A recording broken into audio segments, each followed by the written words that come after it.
Welcome back to another episode of Puyallup Home Pros. I'm Nikki Robbs, and this podcast serves to equip the local, future, and current homeowner with all the professional links that you may need to anybody in your home owning journey. Now, today we're going to talk about sellers. Home sellers. Now is the peak buying season, but no matter what time of year that you are preparing to sell and to look good for buyers, here are the basic steps that every seller needs to do. First of all, I strongly encourage a pre-listing inspection, anywhere from $500 to $1,000, depending on how thorough, how much you want to do, if a sewer scope is included. Do the pre-listing inspection. It makes buyers feel very confident when they're touring homes, comparing homes, and deciding which one is going to get an offer if you have a pre-listing inspection and a list of all the things that have been repaired, even if you choose not to repair them. That's an option that you have, but you did the inspection so that we are all clear. You know this is an issue. It's not just on the seller disclosure form. It's a known issue with the pre-listing inspection and at least one person's estimate of how severe this is. Get the pre-listing inspection. Now, I strongly encourage you to not only get the pre-listing inspection, but then do the repairs on the inspection. Because then when buyers come and visit, they see, oh, we did the inspection and we did the repairs. The repairs are finished. Especially if these repairs are also done by a licensed and bonded professional and you have the invoice to prove that they did it. So if your pre-listing inspection says, oh, roof or organic growth or drainage or a leaky faucet, here's the invoice that says, look, the plumber repaired all these things and a roofer has been up there and we did all the things and it's done. It's an amazing thing, and it gives buyers a lot of confidence that they're walking into a home with all the things are known and the seller isn't trying to pull one over on them. The seller isn't trying to hide problems. Buyers think that a lot. And so let's get ahead of that and not make it obvious or not make there have any appearance of trying to fool somebody into buying your house. Give them the pre-listing inspection. Make it available. Let's do it. Next up is declutter. And by declutter, I don't mean this clutter. This is not the declutter. I mean the things that I do to make my home personal. Like if this was my home, there'd be fewer plants.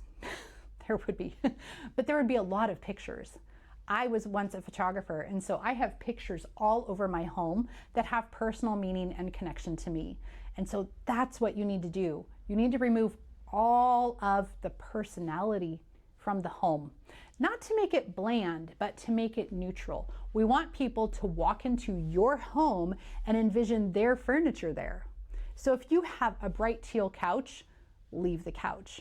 But if you have a bright teal wall hanging and maybe a velvet wall hanging painting of your family, that's a little much. And so let's take down the wall hanging, but let's leave the teal couch. What other things might be really personal that I mean declutter? I mean put away jewelry boxes. I mean make sure that your medication is locked up. Make it so neutral in your home. I told my kids, make it look like an IKEA showroom. Because when I take my kids to IKEA, they can envision themselves very quickly in the different vibes, the different atmospheres of the different showrooms within IKEA. I would say look at a magazine, but actually it's kind of hard to look at a magazine nowadays. So what would a Pinterest board of your living room look like to make it palatable and accessible that someone could imagine, oh, my chair is about that size and my couch is about that size. And you know what? My coffee table would look really great here. I can see holidays, I can see birthdays, I can see myself enjoying my life here. That's what's important. That's what declutter means. Some, we're actually going to reclutter, right? Extra plants. I don't know if you can see it on camera, but there's a coffee table in front of me with 3 little tchotchke things. We are going to reclutter your home. We're not going to strip it into blandness, but it is going to be less personal. That can be rough. That goes along with the packing. So declutter and pack. Next up is curb appeal. Curb appeal should go all the way to the curb. And so that means things in different seasons. In the springtime, like right now when I'm recording this, that means make sure that your bushes are trimmed, your spring flowers like daffodils and tulips have been chopped down, and that you've got fresh flowers coming in. So that's a very seasonal thing, and we should talk about that as we're preparing for the marketing strategy for your home.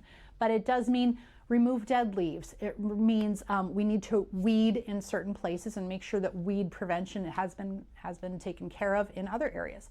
It means bushes and trees are trimmed, grass is mowed, but it can also mean let's add. What do you mean when we're adding curb appeal? I mean, maybe add a potted plant or a hanging basket near the front door. It means maybe add something that's welcoming on the front door, like a wreath or some sort of cute wall hanging. What about adding a pumpkin during the fall? What about adding some sort of a generous thing that brings people to the door, draws them in? Maybe it's a series of fake candles that just say, welcome, welcome, welcome, welcome. You want people to want to come in.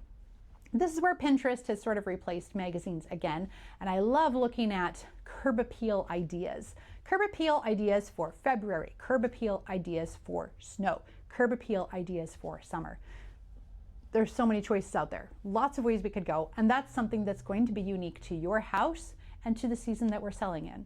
When we're trying to sell a home in August and we've happened to have a dry summer, that means staying on top of the watering and the mowing, because buyers don't mind brown grass, but it sure helps if it's not.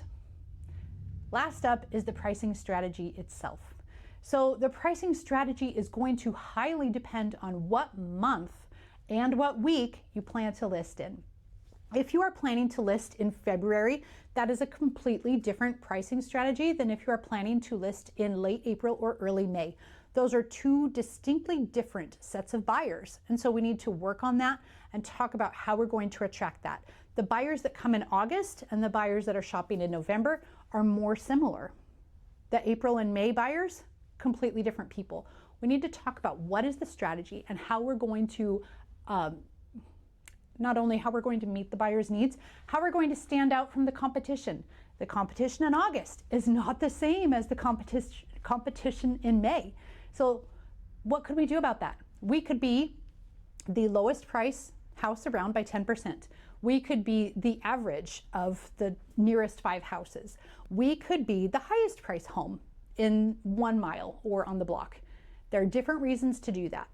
There are strategies and reasons why we would do that. Some of that depends on the area comps. It also depends on how quickly homes are selling and what your goals are. However, I will tell you this from the very beginning, if we are not meeting those goals in the first 14 days, no matter what time of year, then a price change is not negotiable, it is required. So our pricing strategy, it depends on your location, the comps, the time of year, and actually the month and week that we are listing. So let's be strategic. Let's talk a lot about your goals and what's possible and who is buying, what is our target market. So for Puyallup homeowners and for future Puyallup homeowners, gosh, I'm tripping over my words there. Keep listening to Puyallup Home Pros, because I will be dripping lots of information here and education so that you can get ahead of these questions before we have a chat. Now, getting started is actually really easy. Listen to the podcast now and then. Hit me up. Let's go out for coffee. I'd love to have a tour of your home, or at least talking about what your future home is going to look like. For home sellers, I'm not expecting your house to be show ready when I see it. I'm really not. I'm there to give advice, I'm here to help prioritize and discuss these are the needed changes in order to get you to your goal. That's what we're going to talk about. So the messy kitchen, I can see beyond that. You've got laundry on one bed, I can see beyond that. I'm going to point out the things that I have encountered over and over again that detract from the sale. It's going to be things like too many fragrance plugins. It's going to be things like too much personal stuff in your family room or in a den. And it will be things getting ahead of buyer objections about a certain thing in your home. Let's talk. So, home sellers for Puyallup, thanks for listening to Puyallup Home Pros. I think we can make this work. And if you listen to other episodes, other stories from my sellers, you're going to hear over and over again, we made it work. It happened. I followed her directions. I followed her advice and I trusted her. So add me to your trusted vendors list and I'll bring you my trusted vendors list. All right. Puyallup Home Pros, I'm Nikki Robbs. Let's get you home.